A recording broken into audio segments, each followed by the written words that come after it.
Tu n'as pas été créé à l'image de quelqu'un. Tu as été créé à l'image de Dieu.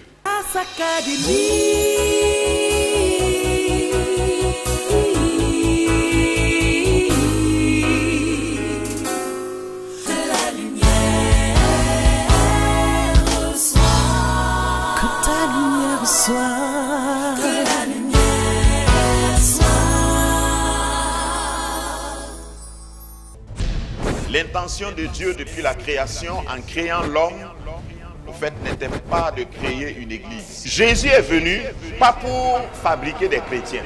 Jésus est venu pour faire des citoyens d'une autre cité, d'un royaume. Tu es un digne représentante, ambassadeur, plénipotentiel du royaume des cieux. Tu es mandaté par le ciel et tu es équipé pour représenter Dieu, représenter son règne partout. Quand tu te déplaces, tous ceux qui sont sur la route te cèdent le passage. Mais pour pouvoir représenter Dieu, il faut le connaître.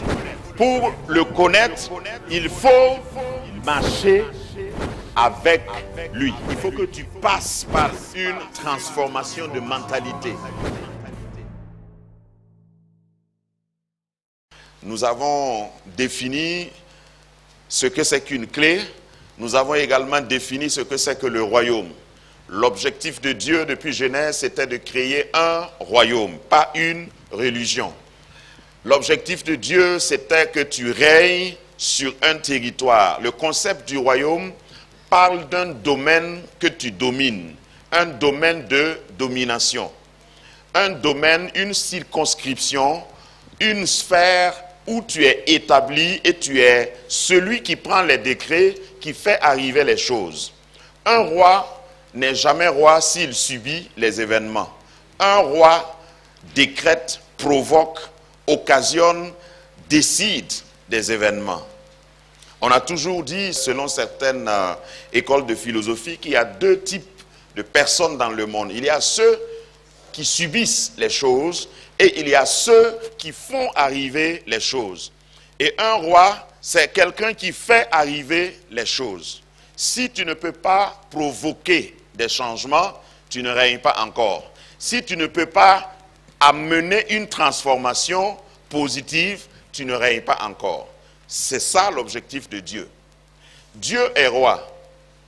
Il n'est pas seulement roi, il est le roi des rois. Roi des rois veut dire que toi tu es roi, si tu es enfant de Dieu, donc tu es fils et fille de Dieu, et quand tu es fils et fille d'un roi, tu es prince ou princesse. Nous avons défini ce que c'est qu'un trousseau, c'est un ensemble de clés, c'est plusieurs clés mises ensemble. Et nous avons parlé du succès, trousseau de clés pour le succès. Et nous avons défini ce que le succès veut dire selon Dieu. Le succès selon Dieu, c'est faire ce que Dieu dit de faire. Dieu a une volonté. Romains chapitre 12. Ne vous conformez pas au siècle présent, mais soyez renouvelés transformés par le renouvellement de l'intelligence, ce qui sera de vous, offrez vos corps, etc. Et vous allez connaître ce qu'est la volonté de Dieu, ce qui est bon, agréable et parfait. Dieu a une volonté. Donc sa volonté pour toi, c'est ça, c'est là où commence le succès. Si tu connais sa volonté, donc tu fais sa volonté, mais tu ne le fais pas selon toi, tu ne le fais pas selon la religion, tu ne le fais pas selon la tradition, parce qu'il y a des gens qui servent Dieu selon leur tradition. Lorsque nous parlons d'origine, c'est pour nous rappeler que Dieu t'a conçu avant que tu ne naisses. Et je voudrais dire quelque chose que je n'ai pas dit la semaine passée, dimanche passé, quelle que soit la manière que tu es venu sur la terre,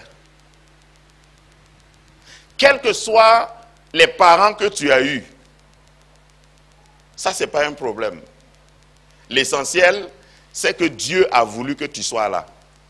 Ceux qui se sont trompés, c'est tes parents, pas toi. Je vais libérer quelqu'un. Il y a des gens qui sont nés hors mariage. Hein? Même si tu es né à travers un mariage, ou dans un mariage, ou au-dessus d'un mariage, ou au-dessous d'un mariage, si tu es né, tu n'es pas une erreur.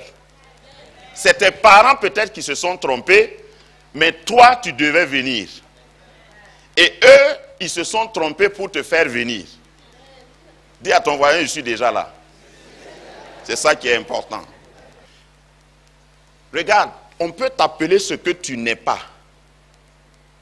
Et à force de t'appeler comme ça, tu vas finir par accepter. Ton professeur a dit que toi, comme tu es faible en maths là, bon, peut-être c'est mieux d'aller faire maçonnerie. Bon, même dans la maçonnerie, il y a les mathématiques. Enfin, ça dit qu'on t'a orienté, on t'a forcé à faire quelque chose que tu n'aimes pas, que tu ne voulais pas faire, simplement parce qu'ils croyaient, ceux qui t'ont orienté croyaient te connaître. Mais dis-moi qu'ils se sont trompés. Tous ceux qui t'ont nommé sans consulter Dieu se sont trompés. Amen. Et si tu ne les écoutes pas et tu écoutes ton origine, tu vas connaître ta vraie identité. Jacob dit, je m'appelle Jacob, trompeur. Et l'ange dit, en consultant le ciel et le registre du ciel, selon ta date de naissance, le jour de ta naissance, le lieu de ta naissance, le nom qui est inscrit là, ce n'est pas Jacob. Parce qu'il y a un registre au ciel. Avant que moi je vienne, le secrétariat, le database du ciel avait déjà programmé ma venue. Et le ciel sait quand je devais venir, où je devais venir et à quelle heure. Donc il y a un nom au ciel qui correspond au jour, à la date, au lieu de ma naissance et à l'heure de ma naissance. Donc c'est ça que l'ange a consulté et il dit, mais il n'y a pas un nom comme ça dans notre registre au ciel. Trompeur, le nom qui correspond à ta date, à ton lieu, à ton heure de naissance, c'est prince. C'est pas voleur. C'est ça ta vraie identité. Je me demande si tu as pris le temps de causer avec ton Créateur pour connaître ton identité. Quel nom le ciel t'a donné? Quel nom Dieu t'a donné? Certains d'entre nous, on nous a dit qu'on n'a pas réussi à l'école. Parce que pour faire l'identité de quelqu'un, souvent on demande quel niveau il a. Tu as quel niveau? Il y en a qui disent, moi je suis un haut cadre. Quelqu'un m'a dit ça une fois, j'ai dit, c'est cadre de vélo ou bien c'est cadre de fenêtre? Ça ne veut rien dire. Quand on demande qui tu es, c'est selon ce que le ciel a dit que tu es. Et tant que tu n'as pas été ce que le ciel a dit que tu sois et que tu es, tu n'as pas encore existé. Alors je voudrais te voir avant ta mort, si tu m'écoutes. Parce que si tu n'as pas encore fait ce que le ciel dit que tu dois faire, tu n'as pas encore existé.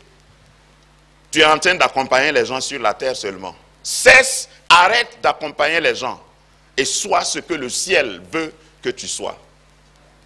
Le papa de David l'a appelé berger. Il ne savait pas que c'était un législateur, un roi, un commandant d'armée, un général d'armée, un guerrier, un vaillant guerrier, un compositeur, un poète, un artiste fini qui était en David. Et le papa croyait que c'était juste un berger, petit berger. Et jusqu'à l'âge de 17 ans, David sentait le mouton. Parce qu'il dormait avec les moutons. Il marchait avec les moutons. Personne ne voyait les talents de compositeur en David. David était un grand poète. Lisez les psaumes, ça va vous allez vous laisser convaincre. Il a appris ça où?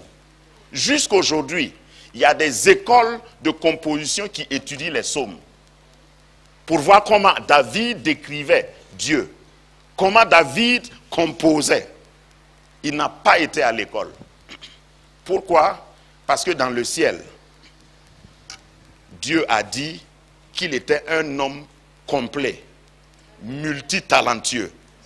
Peut-être que tu as découvert un seul talent en toi. Est-ce que tu es sûr que c'est tout ce que Dieu t'a donné pour venir sur la terre? Tes parents t'ont orienté en géométrie ou bien en géographie, je ne sais pas. Est-ce que tu es sûr que c'est tout ce que Dieu veut que tu fasses sur terre? Quelle est ton identité ce matin? Il y a plus en toi à découvrir. Moi, je suis sûr. Parce que quand je te regarde, tu ne ressembles pas à quelqu'un qui fait une seule chose. Parce que ça, c'est du gaspillage. Tu crois que Dieu t'a protégé malgré les maladies que tu as subies? Pour rien? Ne me dis pas que c'est parce que tu as prié. Toi et moi, nous savons que tu n'as pas bien prié. Moi, je sais que ce n'est pas parce que j'ai prié que Dieu m'a préservé de certaines choses. Parce que je n'ai pas assez prié. Mais Dieu m'a préservé. Vous savez pourquoi? Parce que Dieu n'aime pas les pertes. Il y a encore des choses en moi qui ne sont pas encore extériorisées. C'est pourquoi il fait tout pour que je reste en vie. Et quand je marche, même quand je tombe, Dieu est en train de dire, courage, ce n'est pas fini. Le monde n'a pas encore découvert les autres choses qui sont en toi. Toi-même, tu n'es pas au courant de ce que j'ai mis en toi. Relève-toi, parce que ce n'est pas le moment de mourir. Dis, je ne mourrai pas maintenant. Dieu attend toujours parce qu'il a investi tellement en toi. Je me limite à David et à Jacob, mais il y a plein d'autres. Il y en a même qui avaient signé forfait, comme Gédéon. Il y en a qui avaient signé, qui avaient dit, je ne peux plus rien faire, comme Jérémie. Et Dieu vient leur dire, écoute, c'est trop tard, puisque tu es né déjà. C'est que tu as mon équipement en toi. Tu as mon investissement en toi. Rattache-toi seulement à ta source et tu vas voir ce que je ferai de toi. Donc, devant chaque peureux, Dieu est arrêté et il dit, vaillant héros. Dieu appelle le peureux vaillant héros. Devant chaque perdant, Dieu regarde et il dit, oh mon gagnant, il est par terre. Devant chaque pécheur, Dieu s'arrête et il dit, mais tu es saint, c'est que tu ne le sais pas. Devant un bébé qu'on a avorté, Dieu est là en train de regretter. Il dit, mais ce n'est pas possible. Vous avez détruit un potentiel dont le monde avait besoin. C'est ça ta vraie identité au ciel. Je prie qu'à la fin de ce message, quelqu'un change carrément de nom. Parce que c'est important. Le ciel t'appelle comment? Que tu t'appelles Ali, tu t'appelles Omar, Joseph, Pierre, c'est des jolis prénoms. Mais le ciel t'a donné quel nom? En Christ, puisque notre identité, en Christ, dans 2 Corinthiens chapitre 5, verset 17, déjà on dit que tu es une nouvelle création. Il y a des gens qui sont toujours autour de toi pour te rappeler ton passé. Il y a quelqu'un avec qui j'ai fait l'école biblique dans les années 83 qui me dit, hey, tu te rappelles comment? J'ai dit, je me rappelle très bien, mais j'ai refusé de rester là-bas. Personne ne doit t'obliger à rester là où tu étais.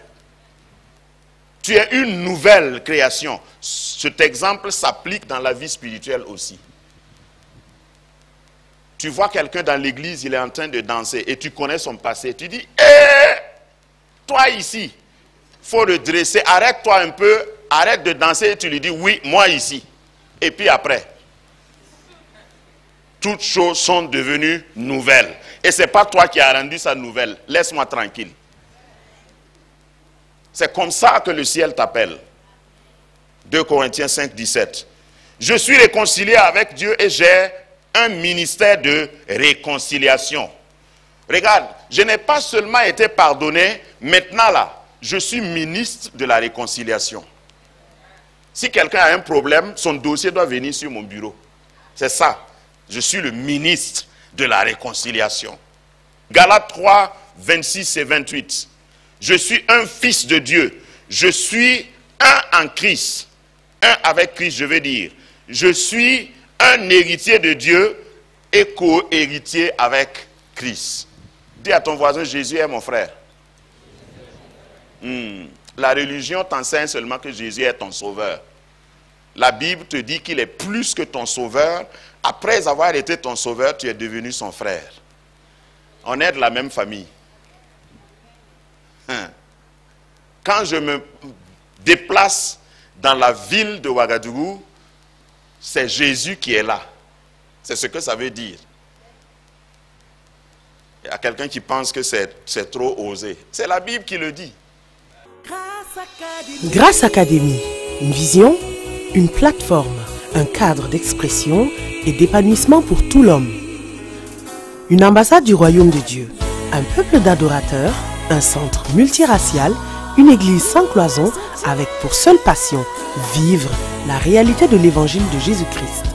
Grâce Académie, une voix prophétique et une vision pour sa génération. Situé à Ouaga 2000, à 700 mètres de l'ambassade des États-Unis, côté Est. Grâce Académie.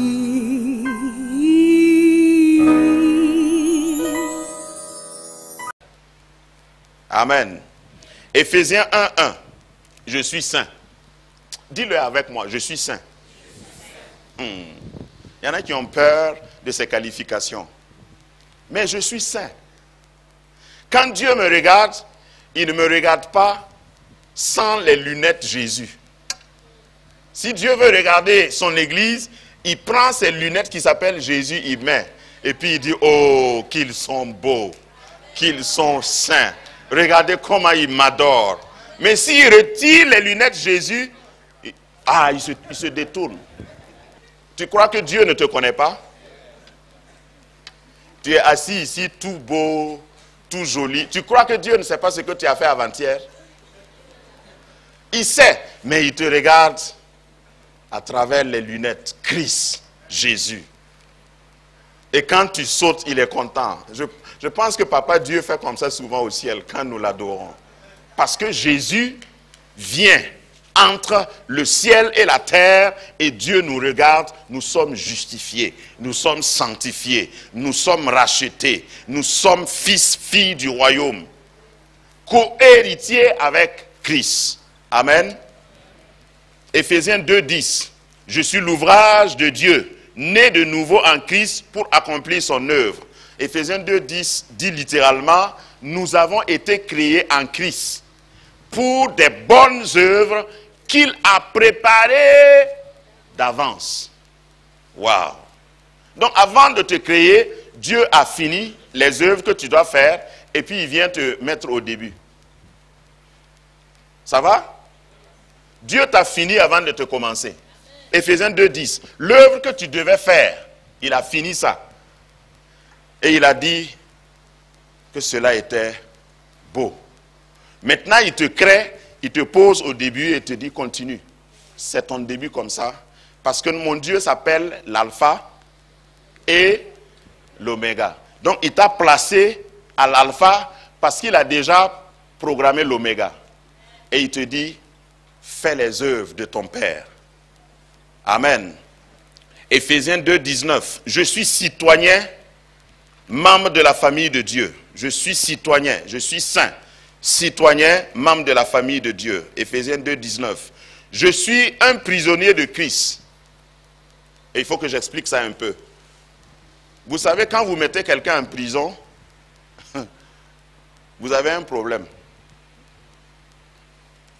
Je ne sais pas si vous avez déjà imaginé ça. Parce que c'est vous qui allez le nourrir. On n'a pas dit, je suis victime.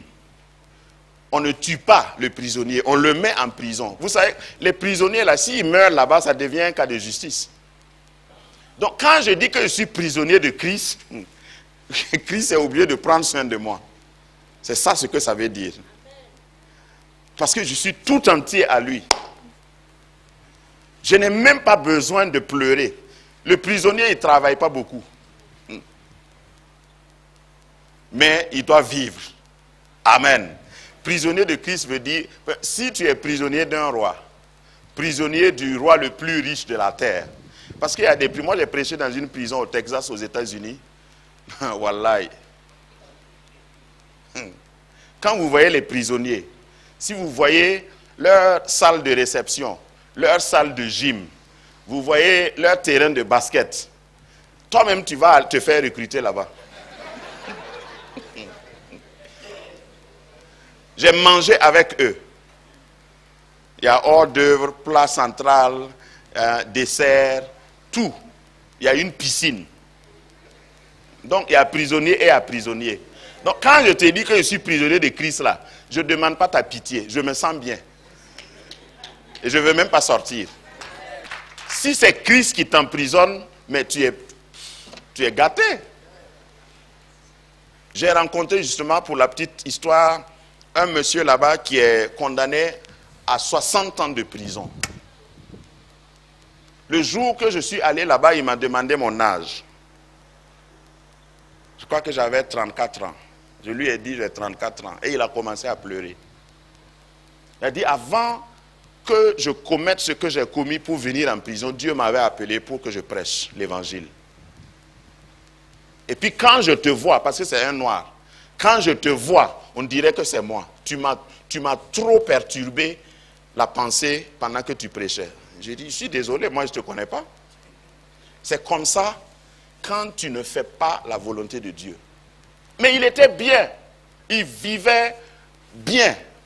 Ils avaient des téléplacements. En ce moment, téléplacement, c'était rare. Ils changeaient les chaînes. Mais il était privé de liberté. Ça, c'est une parenthèse pour te dire qu'il ne faut pas vivre au mauvais endroit. Ça, ce n'est pas un succès. Il faut que tu vives pour Christ. Je suis juste et saint. Éphésiens 2, 24. Je suis le sel de la terre. Matthieu 5, 13. Je suis le sel. Je joue la fonction du sel. Quand il y a la corruption dans une entreprise, si le chef d'entreprise commet l'erreur de me recruter, finit la corruption. J'arrête la corruption. Je ne fais même pas d'effort pour arrêter la corruption, puisque je suis le sel. Je n'ai pas besoin de crier. Le sel est invisible dans l'aliment, mais si tu goûtes, tu sais que c'est salé. Dis à ton voisin, si tu me goûtes, tu vas voir. Parce qu'il ne suffit pas de parler. Regarde, souvent il y a des chrétiens qu'on minimise. Ne te plains pas. Entre dans l'aliment. C'est là qu'on va savoir que tu es le sel de la terre. Tu empêches la corruption, tu conserves et tu élèves le goût de l'aliment. Je suis la lumière du monde. Ça, c'est mon autre fonction. Là où il y a les ténèbres, quand j'arrive, je n'ai pas besoin de demander la permission aux ténèbres pour rentrer. Mais les ténèbres ne peuvent pas entrer dans la lumière. Mais la lumière entre dans les ténèbres. Tu es lumière. Et cette lumière va t'amener très loin. Cette lumière fera que les gens vont commencer à t'applaudir par moments et puis tu vas te demander, qu'est-ce que j'ai fait? Tu n'as rien fait. Tu es seulement. C'est ce que tu es qui fait que les gens seront étonnés. Tu es la lumière du monde. Je suis un enfant de Dieu. Enfant de Dieu. Jean 1, 12. Enfant de Dieu. À tous ceux qui l'ont reçu, à ceux qui croient en son nom, il a donné le pouvoir de devenir enfant de Dieu. Enfant de Dieu veut dire que tu es né de lui. Tu as son ADN en toi. Et quelqu'un ne peut pas venir contester ton appartenance, ta filiation. Le diable même ne peut pas contester ta filiation parce que tu es de Dieu. Tu es enfant de Dieu. Jean 1, 12. Je fais partie du vrai cep. Je suis un canal de la vie de Christ. Je suis le cep et vous êtes les sarments. Jean 15, 1 à 5. Le cep et les sarments. En termes simples d'ici, parce que ça parle de la vie. Dieu ou Jésus est le tronc et je suis la branche. Si tu coupes la branche, tous les éléments, la sève, la qualité de sève qui se trouve dans la branche, c'est ce qui est dans le tronc. Si tu me touches, tu as touché Jésus. Si tu me goûtes, tu as goûté Jésus. Tu ne peux pas couper une branche de caïcédra et dire que c'est bon comme la canne à sucre. Non. Donc si tu me vois, traite-moi bien. Parce que je suis attaché. Parce que dans l'image que Christ a donnée, le serment qui est la branche de la vie, le tronc de la vie peut être ici. Et le sarment peut être à 3 mètres.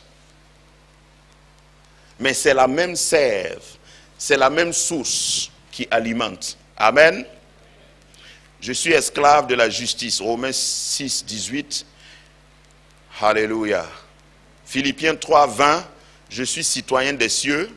Je suis assis dès à présent dans les lieux célestes.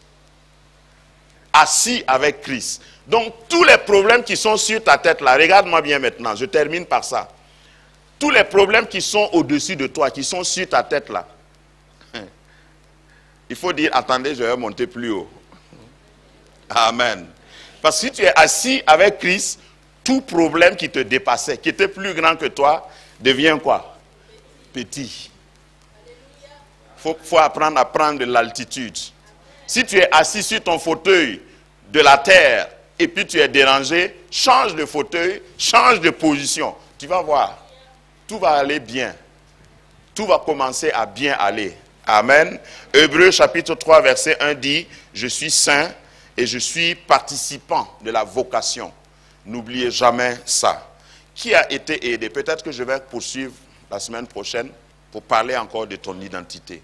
Nous allons faire ces prières ensemble. Seigneur Jésus, je reconnais que tout ce qui a été créé par Dieu,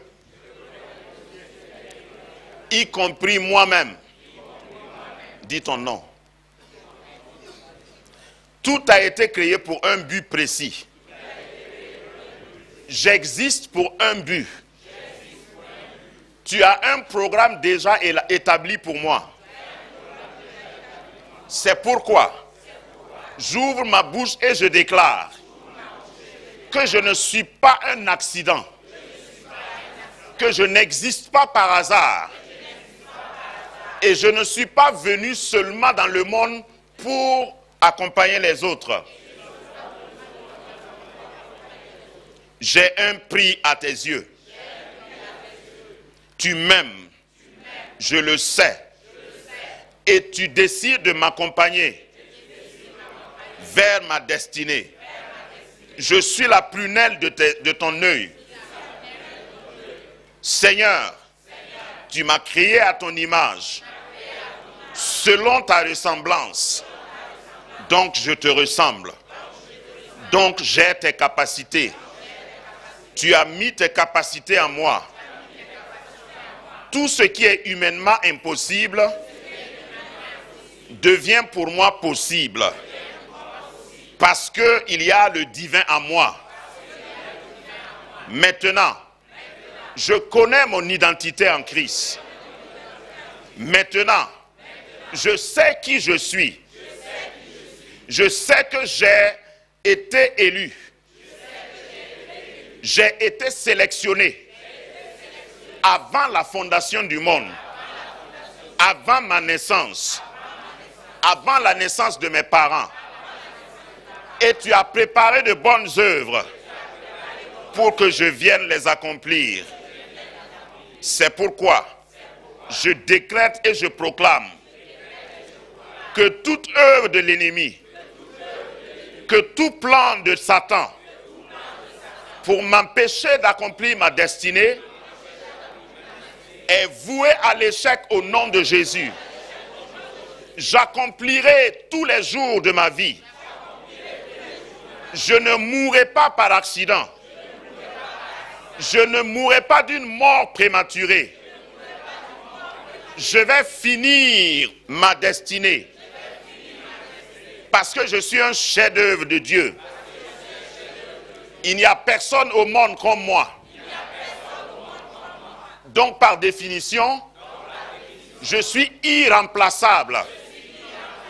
Et c'est pourquoi je décide, je m'engage à faire tout ce que tu m'as dit de faire. Terre, écoute-moi. Cieux, écoute-moi. Me voici pour faire la volonté de celui qui m'a créé et qui m'a consacré. Acclame le Seigneur pour ta victoire. Acclame-le, acclame-le. Tu es déjà victorieux. Alléluia. Tu es un succès. Tu ne vas pas échouer. Peu importe les noms qu'on t'a donnés. Il y a un autre nom dans le registre du ciel. Ce nom, c'est victoire. Ce nom, c'est succès. Ce nom, c'est accomplissement. Sois béni et bonne semaine. Amen.